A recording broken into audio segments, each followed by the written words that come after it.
What's going on, Soul Tribe? I salute the divinity in you, and welcome to my channel, Alchemist.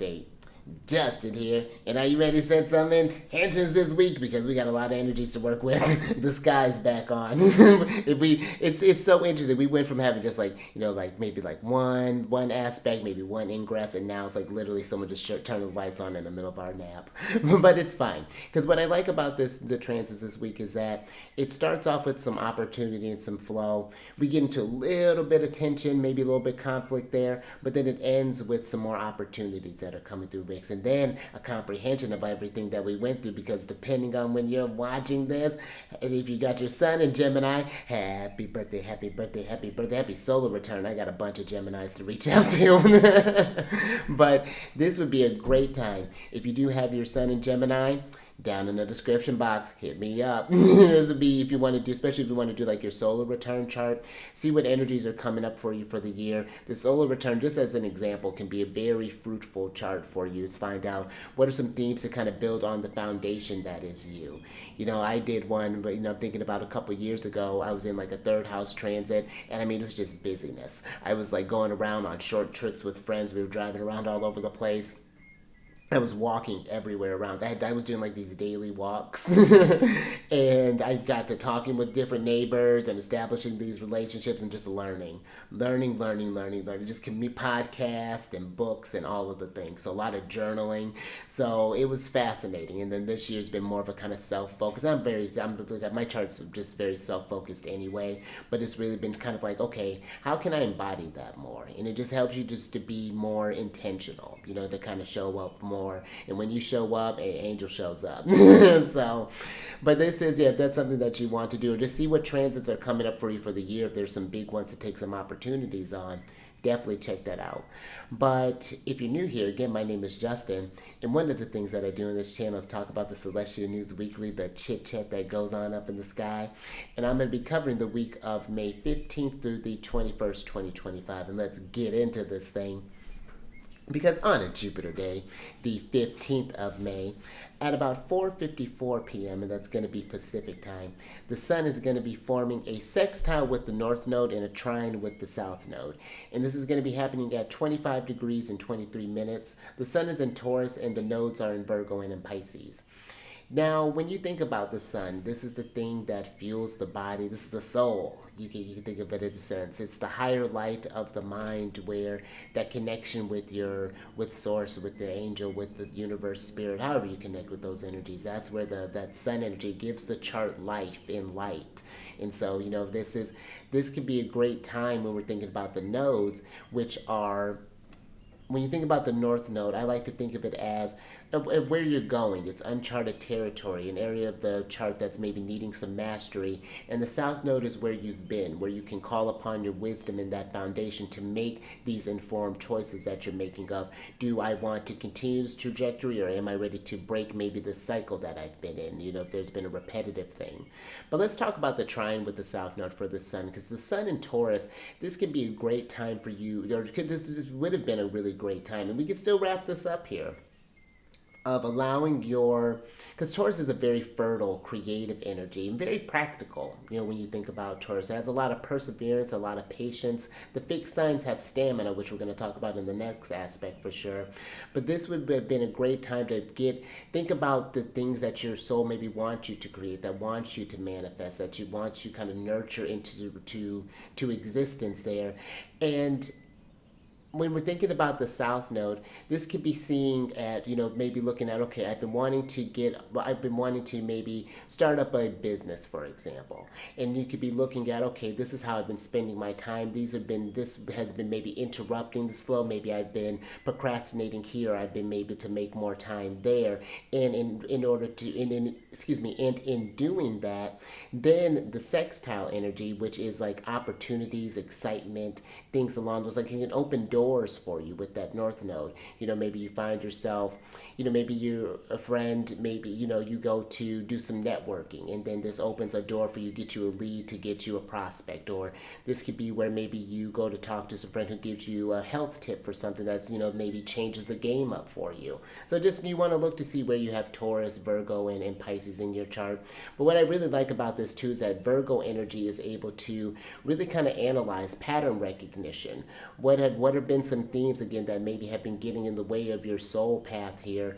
And yeah, how do you get on that flow? How do you take that take whatever you're imagining and make that happen with this? So this could be a really, really, I think, kind of a great way, I think, to start off the week with this transit here. So, but let's go ahead and get into the next one here, because this is where we start to get a little turbulence. Now, on a Saturn day, the 17th of May, at about 9:35 p.m., Mercury is going to be forming a square with Mars. And this is going to be happening at 13 degrees and 53 minutes. Mercury is in Taurus and Mars is in Leo. Now, when you think about Mercury, this is how we think, how we communicate, how we reason, practical understandings, wisdoms, things along those lines. And then you get into Mars, which is what energizes us, what gives us courage to face whatever things we may be fearing, our passions, our desires. And so this could be, I think, a really great week one if you to going back to that sun transit with the nodes. This could be where that Mars and energy, because now the sun is in charge of where Mars is at right now. So this could be where you're feeling this calling, you're wanting to make these steps, maybe you're wanting to change a career, and then that square aspect is it's a harder aspect. This could be where there's tensions, maybe there's conflict. You're wanting to get to this, maybe you want to get to a higher promotion, but you find that the company that you're at is not not opening the doors for you. So maybe you have to put your application out there, find someone who's willing to invest in your skills. And that Mercury, what I like about this is that Mercury in Taurus, I think, is very practical, very methodical. It's like, okay, let me do this research, let me do the grind, keep showing up, really kind of critically think here, creative thinking. Taurus is Venusian, so this could be, we're thinking of some creative ways to get whatever we want to start and moving again, but it is just going to require maybe a little more work with that martial energy. But I would say too with this, just because we got the communication aspect, that tension with that martial, attention with that martial energy, just be mindful about maybe any sort of like hot sort of debates or anything along those lines, especially maybe if you've been holding a lot of inner frustrations. This would not be the time to maybe tell a boss off, they just as an example. That may not be that time where it'll get you moving in a direction, but just maybe not as like how you expected it to. Because Mars is the lesser malefic. And with, unlike, Saturn is where Saturn's a bit slower in the ramifications and has longer term sort of damage. Mars is just like quick explosive damage right here. It's glorious, at least in Mars's view. So I would just be mindful of that, because especially starting up any kind of beef, because this could something that could have, again, with that fixed energy, could have very long term ramifications, or something that could be drawn out. You can maybe get into a bit of an argument, and then that person, that could get to where you're getting blacklisted, or your name is getting, it could be just a number of things. And you just want to see too where you have Mars and Taurus, and examine where this tension is coming up here, and how can we work with this constructively. So, but I do think that with a little bit of patience, a little bit of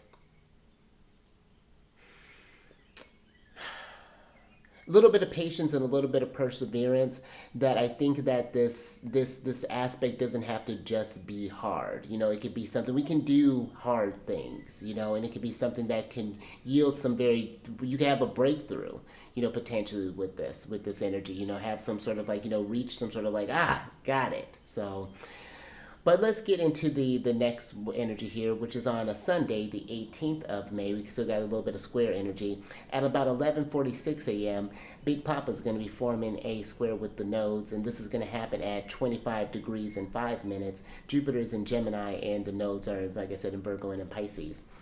Now, Jupiter's the greater benefic. He's so great I can barely speak. He's the greater benefic, and In Gemini, though, it's in its detriment. And when a planet is in its detriment or a celestial body, it's when it's in its opposite from one of its home signs, in this case Sagittarius in Jupiter's instance. And where Jupiter and Gemini on a positive end, because Jupiter, it's still Jupiter. So there's going to be, it can provide a lot of information. It can make information easily accessible.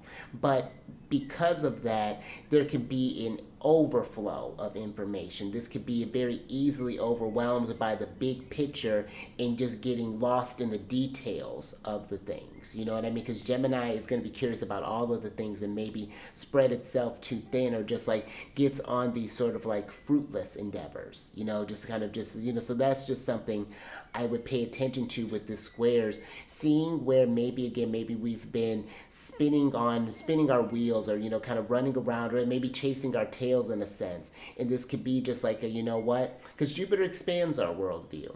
So when we get eyes on like a pattern, like I was saying with that Virgo energy, when we notice the pattern, this could be an opportunity to correct that. And even though this is a harder aspect, with Jupiter, this thing that, you know, where Jupiter at first, maybe it was something that was you being to your detriment, but now you've learned how to utilize that to turn that into a strength. You know, it's just the planets or the celestial body could be just a little uncomfortable in the energies, even when it's in fall or in detriment, but it's not like it's useless. You know, you just have to work with it a bit differently than how it normally does. Its expression, it's harder for Jupiter to express itself this expansively when Gemini is curious about all of the things. But the beautiful thing about Gemini is that I think it can teach as quick as it learns. So if we get ourselves again back on track, whatever on track looks like for you, it can happen very fast with Gemini, and it can open up a lot of doors for you. And let's talk about those doors, because on the last kind of couple transits here,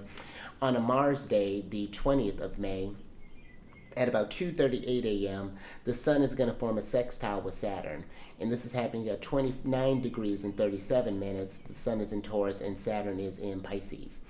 Now, you know, Saturn, yes, is the greater malefic, you know, and Saturn is about discipline, you know, the hard work. You know, Saturn can bring about a heaviness. You can feel the weight of the world. You need patience with Saturn. But when you put in that work, Saturn can reward, you know, because what Saturn also does, which I think doesn't get emphasized enough, is that Saturn gives form, it gives structure. And in Pisces, this could be where it's like you're getting that soul calling, you know, you're getting maybe these inspirations, these ideas, these maybe intuitive nudges that are happening, and it's following those things, seeing why you're getting those maybe something that you're seeing in your dreams, or maybe you're hearing this in constant conversation, or whatever this may be. It's following the signs and seeing what doors that opens up for you, because again, even though it's the greater malefic, there's an opportunity that's opening up here with the sextile. And when we got a positive aspect with Saturn, you want to take that. You want to take that as a chance to, because it's a little bit easier to deal with the hard work of Saturn, you know, when we're working with the sextile. You know, it may not be the skin, it's still going to be work. It's always Saturn, but it's just something that it doesn't have to be so arduous. We can find maybe some ways to enjoy the process, especially with that kind of Taurus energy that's bringing in that Venusian effect. Even Pisces bringing that Jupiterian energy as well. So yeah, just some things to kind of think about with this, you know, as far as just like, you know, how you want to maybe adjust your trajectory, because, you know, this is the Sun and Saturn are about to be moving Sun's moving, they're going to be in like a few hours, well, not a few hours, like a work day from now, but Saturn's going to be changing signs soon. You know, they'll be in this kind of sextile, at least by whole sign conversation for a while. But let's talk about the last one here, which is the Sun entering into Gemini. That's going to happen at 11:55 a.m. And whenever you have a celestial body that is entering into a new zodiac sign, you want to see what are the themes or theme that this is, because I work with whole sign. But this could be, you know, if you work with Placidus, there may be a couple of houses that are being activated or that are going to be activated for you as the Sun transits through Gemini.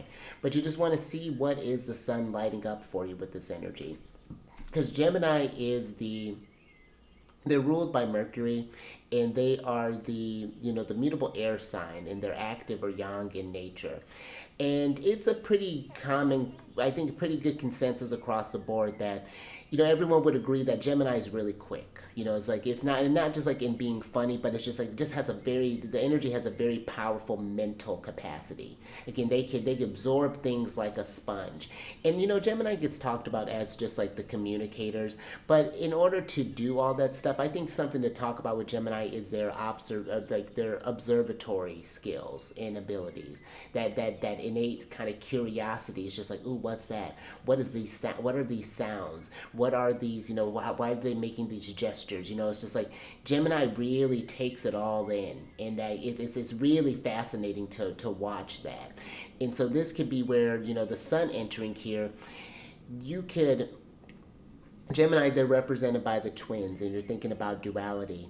This could be where you're really kind of understanding maybe the downloads, the inspirations that are coming to you, because like with that duality, you're thinking about yourself here in this body, but then you're thinking about yourself elsewhere. That's the thing that's fueling the body, and it's like when you're in the flow again of your kind of your soul path here, it the conversation is easier. The ideas start flowing.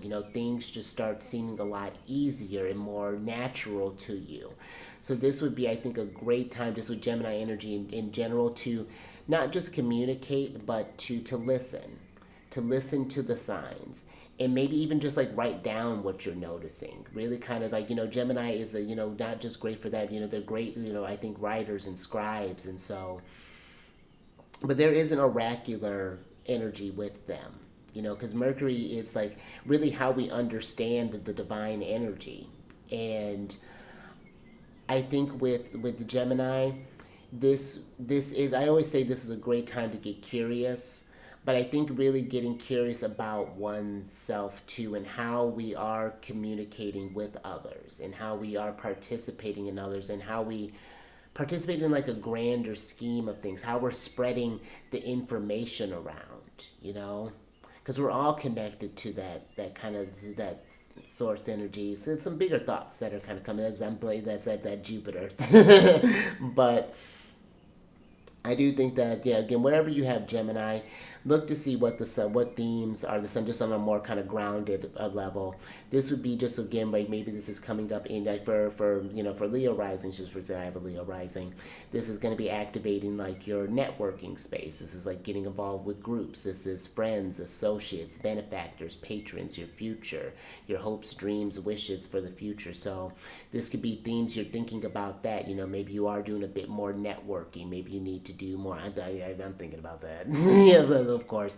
And it's like this is going to be activating my moon placement like right off the bat. So there's some things that I'm definitely thinking about. And so, but this could be maybe there's something that's going on in your money house, or maybe there's something that's coming up in the home space, or maybe in your neighborhood, your community, your creative expression, your relationship. So yeah, to see where this is coming up for you, and yeah, how you see what insights and how you could work with these energies a bit more. But yeah, that's all I got for you there. So a couple more things here though. If you want to, I've been doing this little series where I talk about different planets and different signs and different houses. So if that's something that you want to check out, it's just kind of like my thoughts on those placements. I have a playlist for all the ones that I've done so far. I'm gonna get back to getting on those ones again more regularly. But if you want to, you can, the ones that I've done, I have them all laid out in playlists, nice and neat for you. So you can definitely check that out for the ones that I've done. If you have any requests that you want to do, I'm actually finishing up some requests that I got in. So, but you can definitely do that. Just like make a comment, something along those lines. But and then if you want to work with the lunar shenanigans, on my other channel, there's a link for the Chariot and Friends. And I talk about the lunar astrology and do an I-Ching and a tarot reading on that channel as well. So all sorts of mysticism for you. And that might be cool if maybe the sun's getting into your ninth house. So that definitely would be something to check out. But all right, until next time, stay mindful out there. Keep raising that vibration through the roof. And I will catch you on the next one, Mercury Day.